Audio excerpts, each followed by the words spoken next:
Now let's continue factoring out the GCF. I'm assuming that you've watched the previous video, so I'm not going to spend a lot of time on how this idea works. Instead, we'll just continue to increase the number of factors that we're working with. Here's the first one.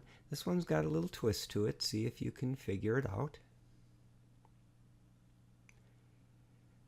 Our GCF is going to be 3. And when I rewrite my original binomial with my GCF of 3, this term right here is really important. That is, I need to think of my 3 as 3 times 1. That way, when I factor out my GCF, I'm left with 2n minus 1. And this 1 is important because I need to get back to my original. And without that 1 there, when I distribute my 3, I'll get my 6n, but I won't get my original 3 back. Only if I have this term of 1 will that happen. And so now I know that this is my factored form. Try this trinomial. Here, our GCF is going to be 2. Now sometimes students think it might be 2y, but notice only 2 of the 3 terms have a y, and in order to be the greatest common factor, all 3 terms have to have a y. So the GCF is going to be 2. I think of each of my terms as a product where the first factor is the GCF.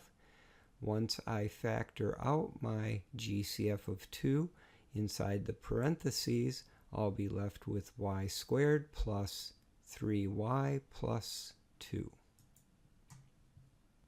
Then I'll distribute.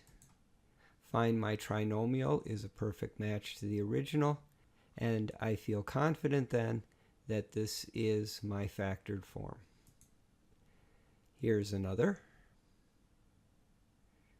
Again, our GCF is going to be 2. Make sure for this third term that you have 2 times 1.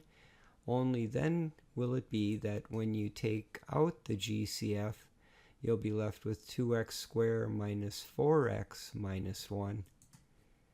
And this term of 1 is needed to bring back our original term of 2. So after distributing, we'll get 4x squared minus 8x minus 2.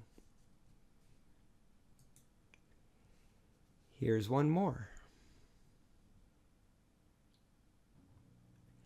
Here our GCF is going to be 3.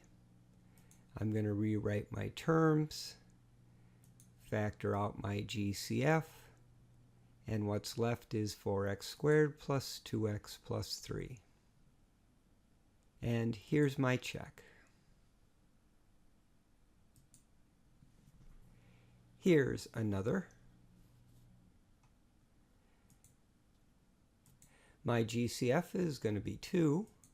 I rewrite my 3 terms, factor out my GCF, and I'm going to be left with 2a squared minus 3a plus 5. And here's my check. And here's our last one before we start working with variables.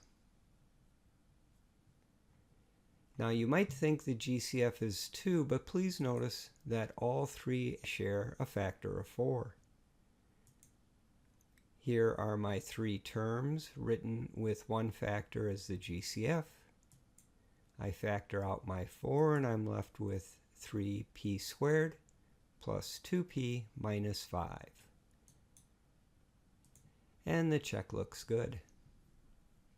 Well, that's a little more practice with factoring out the greatest common factor.